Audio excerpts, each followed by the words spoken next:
Welcome to African Affairs, a DCTV program on Africa in Washington, D.C., United States of America. Today, we are honored with the presence of His Excellency Chukwuemeka Odumegwu Ojukwu. He is our special guest tonight. Chukwuemeka Odumegwu Ojukwu was the former military governor of the Eastern Group of Provinces, which we call Eastern Region. Now, these Eastern Group of Provinces, or what you call Eastern Region, have been divided into these states: Anambra, Ebonyi, Akwa Ibom, Rivers, Bayelsa, Imo, Abia, and Cross River states. His Excellency later became the head of state of the Independent Republic of Biafra. Now he has been duly coronated as Eze-Igbo, the paramount leader of Igbo land, that is, of all Igbo districts in Nigeria. He graduated from Epsom College and from Oxford University in England with master's degree in history. Your Excellency, welcome to our program. Thank you very much, Professor. I'm particularly happy to be with you this evening. Thank you. The questions we are going to ask, I'm going to ask it. Number one, a lot have been written about the 15th of January 1966 coup. The most erroneous being that it was an Igbo coup, which gave the Hausas or the northern Muslims the pretext to attack the Igbos. Please enlighten the world on events of the January 15, 1966 coup. Who carried out the coup and for what reasons? Thank you for giving me this opportunity to try and enlighten people on this coup that seems to be at the center of subsequent problems in Nigeria. The coup of January 15th, 1966 was actually led by Major Ifajuna, and he commanded the activities in the south, and Zogo, another major, coordinated the northern side of it from Kaduna.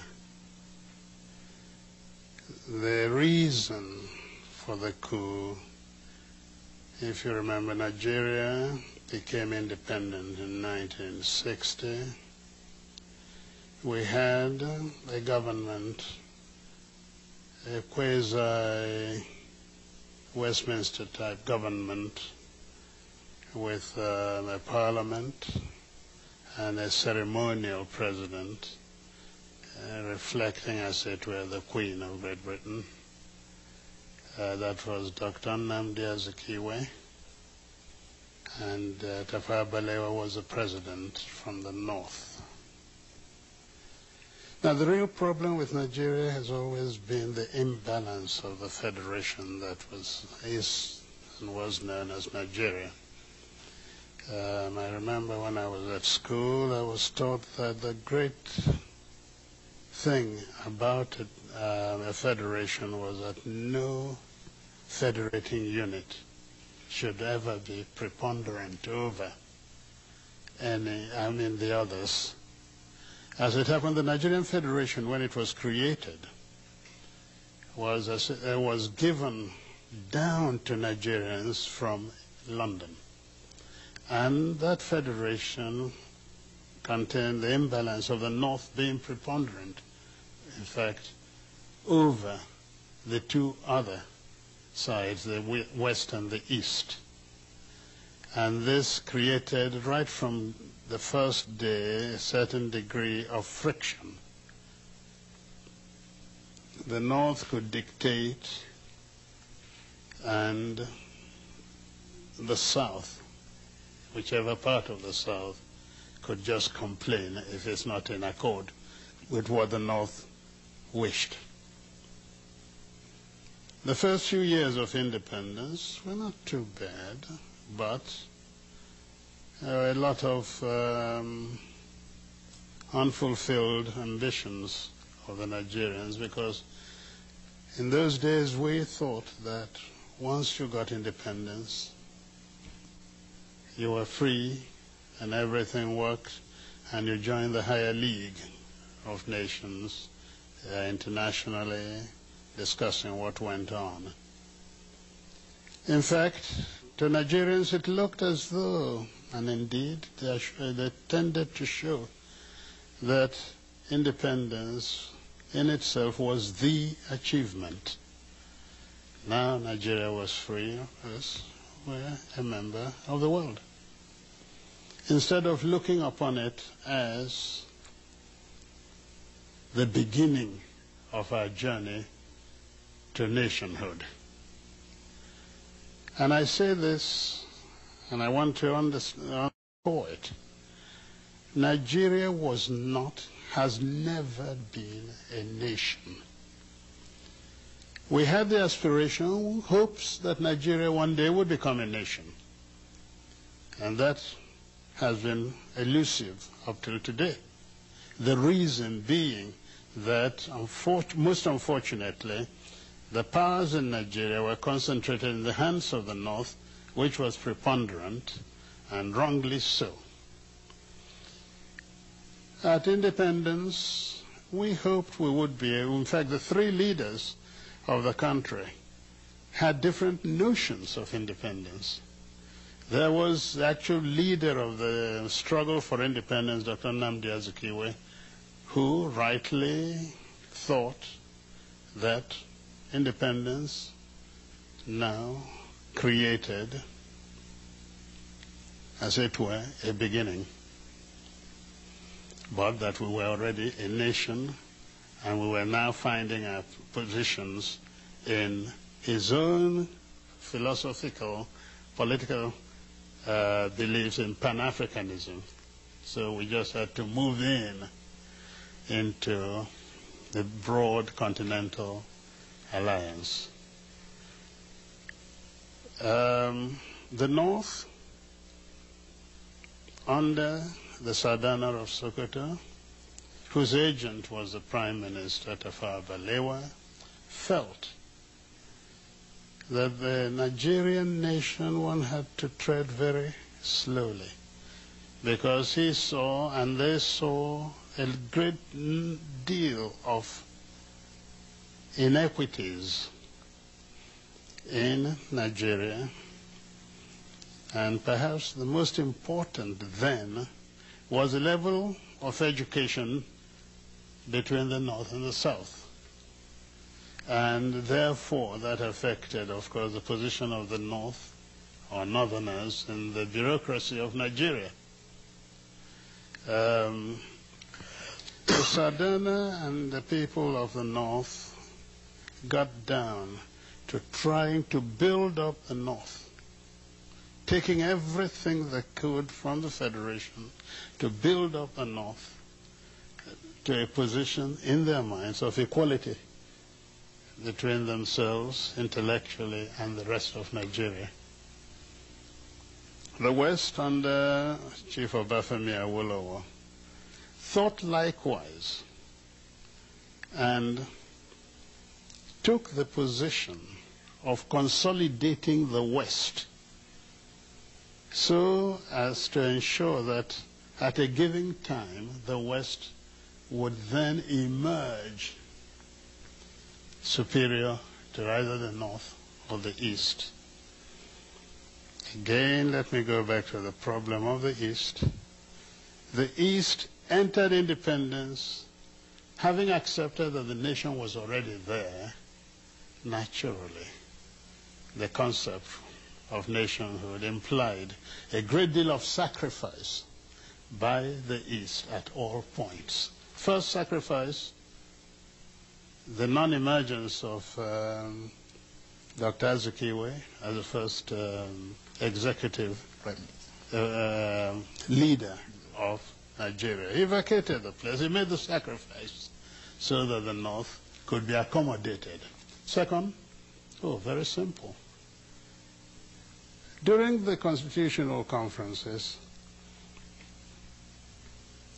independence was offered Nigeria before 1960. But to be able to accommodate the North, that Dr. Azikiwe believed was already part of a nation, we got this rather odd situation where a nationalist refused independence to wait for the North, and so on. Yet, your question, sir, was the question of the reason for the coup. So let me go into it. The teething problems of Nigeria after 1960, the independence, manifested itself in a number of ways.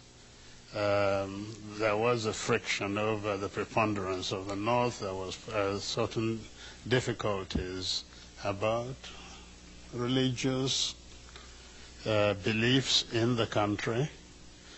There was corruption, bad administration, and so on. But the real problem came from the West, which by 1966 was really in turmoil. And the reason was quite a simple one. Where does a leader lead from? In the North, the Sadana led from Kaduna, in the North. His agent was in the South, Prime Minister. Awolowo for the West believed his position was better and he would be have greater effect on Nigeria if he ruled from the Federation. So he looked towards Lagos. And his deputy, Akintola, he was quite prepared to leave the West too. What a funny thing happened during the election. A funny thing happened. Dr. Azikiwe, who also opted for the Federation, won the election in the West. And it now looked as though an Igbo man was ruling in the East, ruling in the Midwest, and about to rule in the West. And this was not acceptable to the West.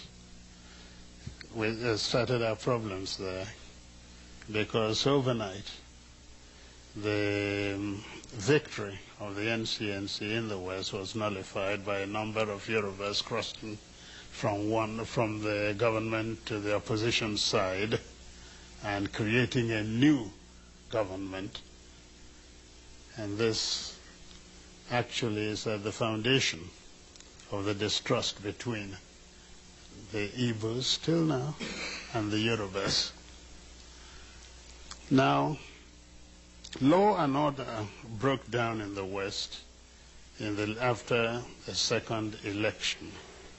There was so much rigging. In fact, BBC had this rather wonderful statement. It said that men became pregnant overnight with votes. Because, you know, we wear these huge robes, and you can stuff as many ballot papers inside them. And as a result of that, and because by then Awolowo was in jail for treasonable felony, it was felt that the North used its powers to ensure that Akintola, who became their stooge, won the election.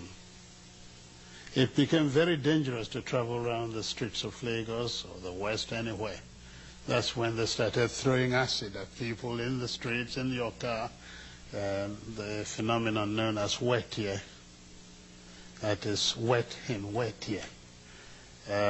Throwing acid on people. And it was to halt this, actually, that the military was pulled out of barracks to help stabilize the situation.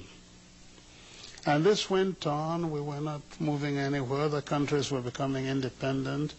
We were seeing Julius Nyerere creating personality in Africa, Nkrumah there, and so on. Nigeria is big, and with all the promise of independence, was clearly doing nothing. It was then that a group of young officers. Now let's get it straight. The young officers had within Igbos, Yorubas, and Hausas. The way the Nigerian army was structured, you could not escape a preponderance of Igbo officers. And these were at the middle level because they were essentially majors. By then I was a lieutenant colonel, so I wasn't part of it. I was then commanding a battalion in Kano. The coup ostensibly, because I later found out that the whole aim of the coup was to halt this apparent drift in Nigeria. But significantly, you know what they wanted to do? To create a presidential commission of army officers as a safeguard, the people who would guard the nation, and hand over government to Chief Obafemi Awolowo. The idea was to release him from prison, make him prime minister, and in the hope that Nigeria would become a better place. That is actually how. So it was really the Yorubas and their leader that were going to benefit. Oh, absolutely. From the coup, not the insinuation that it was an Igbo coup. No, certainly not. Okay. Certainly. Your Excellency, we have And not only that, and I think because a lot of things have been said about this. Yes. Who actually halted the coup? Aguiyi Ironsi in Lagos, an Igbo. Emeka Odumegwu Ojukwu in Kano, an Igbo. The Igbos halted the coup. How can it be at the same time an Igbo coup halted by Igbos? There's something odd about that. Thank you, Your Excellency. The next question is, on May 29th, July 29th, September 29th, 1966, genocide was committed against the Igbos. Will you let the world, through this medium, know the extent of this genocide? We know you established the Onyuke Commission that looked into these genocidal acts. What were his findings, some of them that you can let the world know? Well, that's no doubt. I mean, the findings, the report. Okay, the report. The report is available, can be bought by anyone. It's being circulated all over Nigeria. It's not hidden. The first massacre of Igbos in the north, we could, in that report, it was stated that the first coup was 50,000. Then, later, in the same year, the universal massacre that took place across the whole of Nigeria, including the north and parts of the west, we're talking in terms of 700,000 killed. So if its figures we're looking into, certainly they were very heavy. But when we're talking of genocide, it's intent that really matters. What was the aim of that? And it was very simple, and the language might make people shudder or remember. It was to impose the final solution to the Igbo problem in Nigeria. That is, when there are no more Igbos in Nigeria, then there will be no problem. I think if one thinks back, sometime you will know who used that term, referring to who. Was the element of religion involved? There are three areas that came together. There was certainly the ethnic one. There was at the same time the political one side. And when I say political, that is the search for power in the Federation. And certainly the third was religious. The North used Islam. Almost the same sort of thing that we're witnessing in Europe today. Might you take this opportunity to state very clearly the solidarity of Igbo, that is Igbo people, with the United States government in the events of September 11th. Naturally, we feel with America, and I am personally proud of our solidarity. All we say is this is an extension of that for which we have suffered, are suffering, and will continue to suffer if the world does not come to our aid. We pray that somehow the United States gets out of this. We are sure anyway that she will vanquish the enemy. But I would like her also to remember that in her pain we showed solidarity. Yeah, that's AZ was speaking on behalf of all Igbos everywhere. The sympathy is with the United States because of the events of September 11, 2001. The final question, we have about 2 minutes, Your Excellency. When the Igbos, through the Consultative Assembly, mandated you to declare the Igbo land the sovereign and independent state of Biafra, Nigeria declared war on the young republic. Why would we call this war the war of genocide? The world would like to know again through this medium why the war was called war of genocide against the Igbos.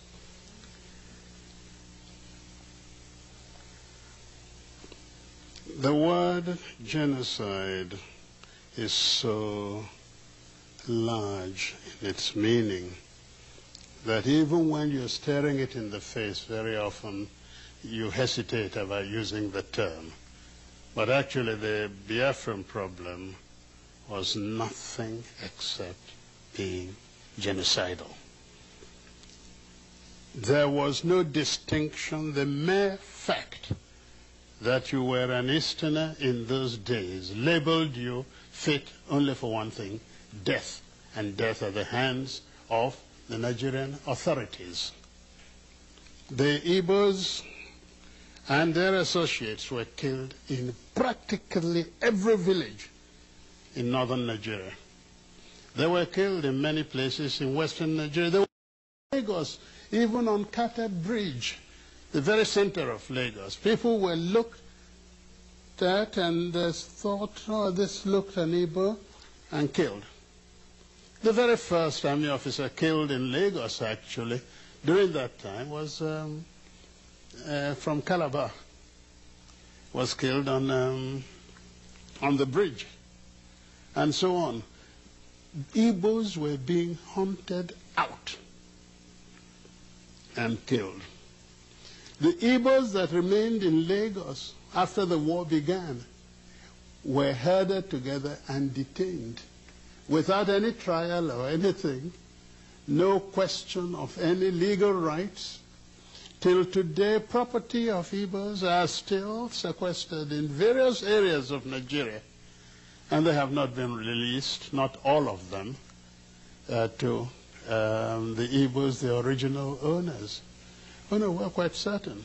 In fact, the only reason it is not called or not accepted as genocidal is because of the Cold War. At that time, anything ethnic based was almost like an insult to humanity.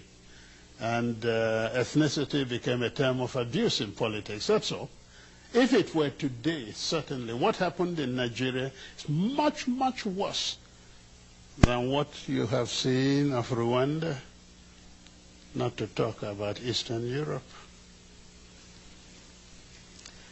Your Excellency, we have come to the end of the program. Thank you for your time.